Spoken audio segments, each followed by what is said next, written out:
Hello student. Next जो topic है वो है microbes as bio fertiliser. Microbes जो है वो मैन्योर यानी खाद के रूप में कैसे यूज़ हो सकता है, इसलिए हमने इसका नाम रखा है bio fertiliser. Bio fertiliser are the microbe which enrich the nutrient N and P या नाइट्रोजन और phosphorus quality of the soil. यानी अपन सिंपल कह सकते हैं ये बैक्टीरिया, फंजाई और साइनोबैक्टीरिया जो है ये बायो फर्टिलाइज़र की फॉर्म में यूज़ होते हैं और ये मिट्टी के अंदर नाइट्रोजन और फॉस्फोरस के जो अमाउंट होते हैं उसे ये बनाए रखते हैं। तो याद रखेंगे बैक्टीरिया, फंगस और साइनोबैक्टीरिया। सबसे पहले है बैक्टीरिया। बैक्टीरिया में भी एग्जाम्पल याद रखेंगे अपन, राइजोबियम। तो राइजोबियम एक सिम्बायोटिक रिलेशनशिप बैक्टीरिया है, मतलब वो किसी भी प्लांट की रूट के साथ में एक नोड्यूल फॉर्म बनाकर उसके साथ ही रहता है। अगर हम उसे अलग कर देते हैं तो वो न्यूट्रिशन क्वालिटी उसमें डाउन हो जाती है। Fix the atmospheric nitrogen into atmospheric compound, यानी जो एटमॉस्फेरिक में नाइट्रोजन प्रेजेंट है उसको वो कन्वर्ट कर ऑर्गेनिक में चेंज करता है। तो याद रखेंगे राइजोबियम सिम्बायोटिक है और फिक्स करता है नाइट्रोजन को। नेक्स्ट है यहाँ पर एजोस्पाइरिलम।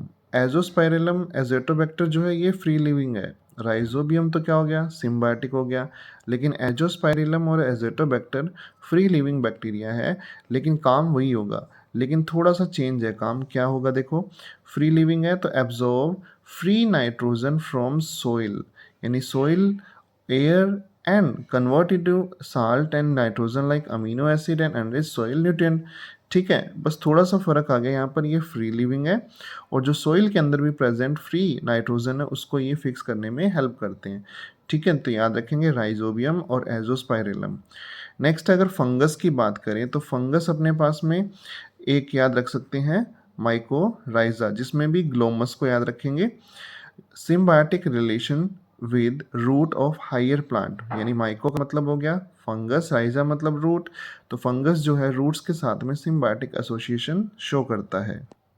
फंगस के जो हाइफी होते हैं वो फॉस्फोरस को एब्जॉर्ब करते हैं मिट्टी से एंड प्लांट को ट्रांसफ़र कर देते हैं। तो ये बहुत बड़ा बेनिफिट हो जाता है। तो fungal hyphae absorb phosphorus from soil and pass it to the plant. Benefit of mycorrhiza, resistance to root borne pathogen, यानी बहुत सारे पैथोजन ऐसे हैं जो वहाँ पर ग्रो करते हैं तो उनको रोकने का काम। Tolerance to salinity and drought, मतलब जो प्लांट है उसके मान लो मुश्किल कंडीशन है, स्ट्रेस की कंडीशन है, तो उसमें भी उसे सहारा देगा ये। Overall increase in plant growth and development, plant की जो ग्रोथ है उसको बनाए रखने में और उसके डेवलपमेंट में भी ये हेल्प करता है। नेक्स्ट वन है साइनोबैक्टीरिया।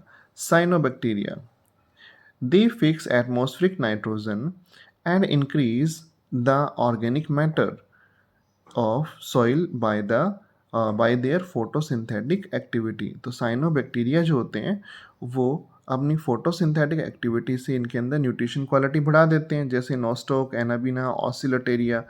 तो ये ऐसे साइनोबैक्टीरिया है जो नाइट्रोजन को फिक्स करते हैं और ऑर्गेनिक मैटर को बढ़ा देते हैं। Blue green algae increase the soil fertility by adding organic matter to the soil, यानी ब्लू ग्रीन एल्गी जो होते हैं वो सोइल की फर्टिलिटी को बढ़ा देते हैं क्योंकि वो ऑर्गेनिक मैटर बनाते हैं। यानी फोटोसिंथेसिस से तो बनाएंगे अपना खाना, लेकिन वो है ऑर्गेनिक मैटर, तो वो वहाँ पर मिट्टी के अंदर मिक्स हो जाएगा, तो इससे बेनिफिट किसको होगा, प्लांट्स को। तो ये थे अपने बायो फर्टिलाइज़र, जिसमें अपन फंजाई को भी याद रखेंगे और साइनोबैक्टीरिया को तो याद रखना ही है, और राइजोबियम और एजेटोबैक्टर को अलग से याद रखना है क्योंकि वो सिम्बायोटिक और फ्री लिविंग है।